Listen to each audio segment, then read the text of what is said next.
So, hope y'all had a wonderful weekend. We are going to pick up and continue reading from our little book. It's called I've Got to Talk to Somebody, God, by Marjorie Holmes. If you're ever curious what I'm reading from, I do leave it in the description box below. So, there's that for y'all. Buster's piddling around over here. Go get in your bed. Anyway, we're going to just open the book, see what the Lord has for us today. He's been just so wonderful in speaking to us. And we're just going to see what he has for us today. Okay. If you have this book, we are going to be reading on page 7. It's under the grouping, I've Got to Talk to Somebody, God. And the topic of it is, I'm showing my age. And it's kind of a long one, so let's just get right into it. It starts with a scripture. It says, Behold, thou hast made my days as it were a span long, and mine age is even as nothing in respect of thee. Psalms 39:5. Oh God, dear God, I'm showing my age. I'm not young and beautiful anymore, the way my heart imagines. When I look in the mirror, I could cry, for I look just what I am, a woman growing older. And I protest it, Lord, perhaps foolishly. I am stricken. Vanity, vanity, all is vanity, the Bible says. But is vanity truly such a fault? You who made woman with this instinctive hunger to hang on to personal beauty must surely understand. Dear God, if this be vanity, let me use it to some good purpose. Let it inspire me to keep my body strong and well and agile, the way you made it in the beginning. May it help me stay as attractive as possible for as long as possible, out of concern for other people as well as myself. For you who made woman also know that when we feel attractive, we're a lot easier to live with. But oh God, whatever happens to my face and body, keep me always supple in spirit, resilient to new ideas, beautiful in the things I say and do. If I must show my age, let it be in some deeper dimension of beauty that is ageless and eternal and can only come from you. Don't let me be so afraid of aging, God. Let me rejoice and reach out to be replenished. I know that each day I can be reborn into strength and beauty through you. Wow. How true is this for the day and age that we live in, where everything is focused on beauty and looking young and not looking your age. And, you know, don't get me wrong. I love all the lotions and potions and the makeups and the hair stuff and all of that, you know, and I've done the Botox and I've had some cosmetic surgery here and there, and I've done all that, okay? I'm not opposed to that. So don't get me wrong in what I'm about to say. But because I've done all of that, and I only can speak for myself, because I've done all of that, I can truly say all of that does not make one happy or beautiful. When I was younger, I've told y'all so many times before, I was not the best person there was. I was so full of vanity. I was all about the outward, okay? I never worked on the inward.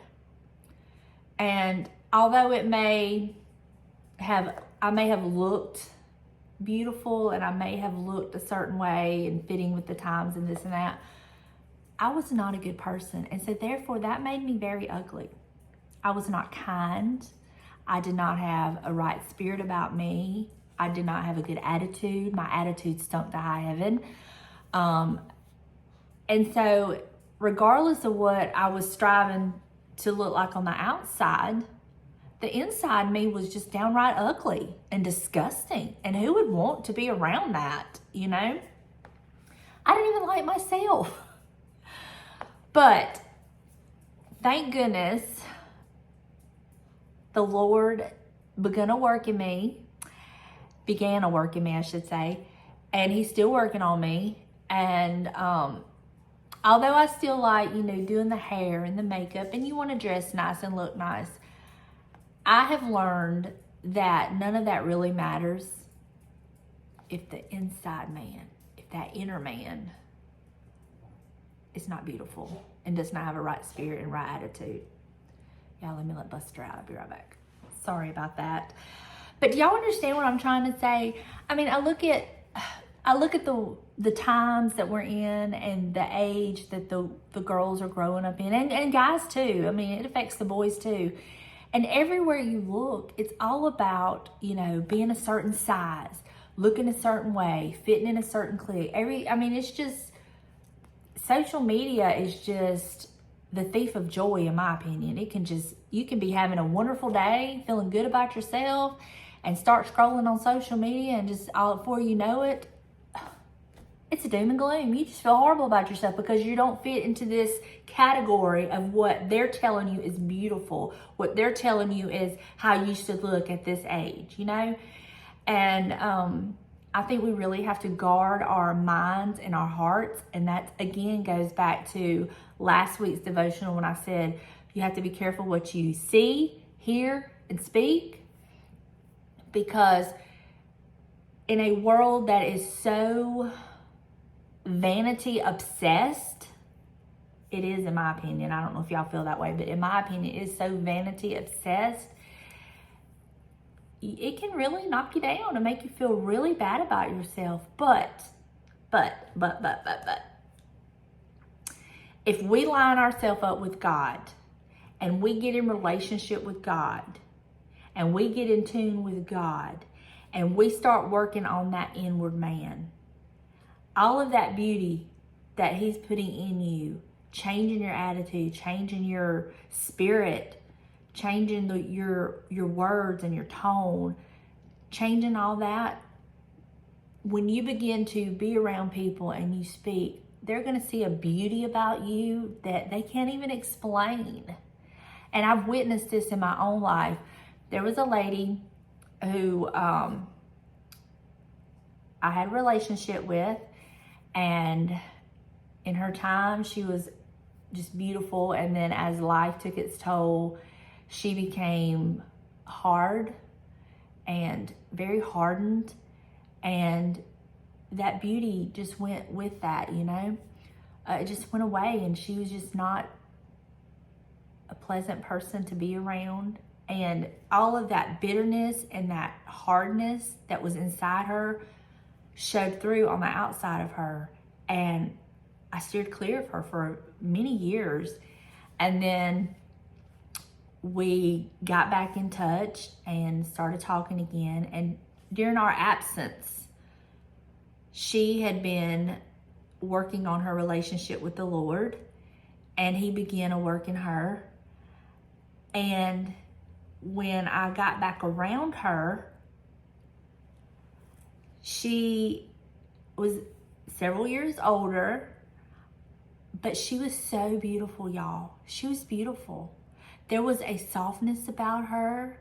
There was a tenderness about her. There was a kindness about her. And she was just one of the most beautiful women I had ever met and been around. And it had nothing to do with this outward man, but her beauty, it came through with her spirit. Does that make sense? Y'all understand what I'm saying? Yes, she was older. Her hair had turned a few shades lighter, and she had softened up, the way she maybe did her makeup, and she had changed her dress to kind of go with her age and all this and that. But none of that is what made her beautiful. It was her spirit. Her spirit made her beautiful. And I know that the aging process is not fun, especially for women. I feel women have it a lot harder than men. When you have things, your skin starts to change. The elasticity in your skin starts to change, and There's areas on your body you're just like, you focus in on, and you're just like, it can be really depressing. But the wisdom that comes with aging is priceless. And I don't know if given the opportunity, if the Lord come and sit down at my table and said, all right, Donna, I'm going to let you go back to what you looked like when you were 38 to 42. I think that's when I looked to my best. I'm going to let you go back there. My question would be, can I go back there and look like that but have the wisdom that I have now? And if his answer is no, I would say, no, thank you, Lord. I'm good. Because the wisdom. But, I mean, I understand what she's saying, and it is not fun. It is not fun to see our bodies change, our endurance change, our skin change, our hair change, just everything changes. But if we keep that inner man in check, and we keep a right spirit and a right attitude, and we stay focused and in tune with God, none of that other stuff is going to matter. And I can look at, some days I can get on social media and I can look at some of these young girls and just kind of laugh at them, because been there, done that, hun. You're not always going to look like that. But what are you going to learn in the process? Are you going to learn life's lessons? Or are you just always going to be of this mindset, this vanity mindset? Because there are some people that do that too. There's some people that never learn, and that's sad. There's some people that go their whole life just focused on that outward man. And it's not about that outward man, y'all. It's not about that outward man. It's about that inward man. It's about that inner, it's about that spirit. It's about that soul, you know? That's my take on it anyway.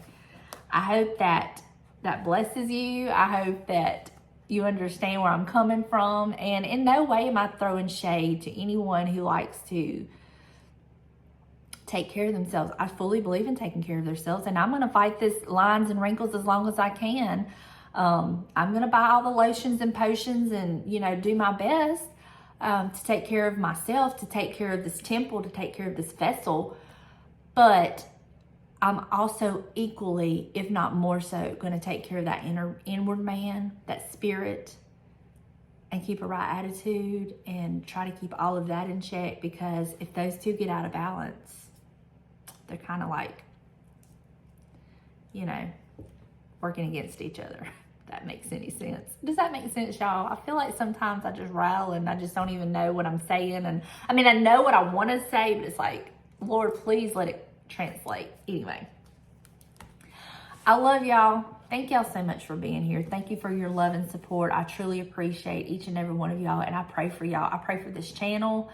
This channel is my soft spot. I love my other channel. It's fun, and I love all of that. But this channel right here, there's just something about this channel. It's special, because this is what God wanted. So I hope y'all have a great day, and I'll see you in the next one. Bye, y'all.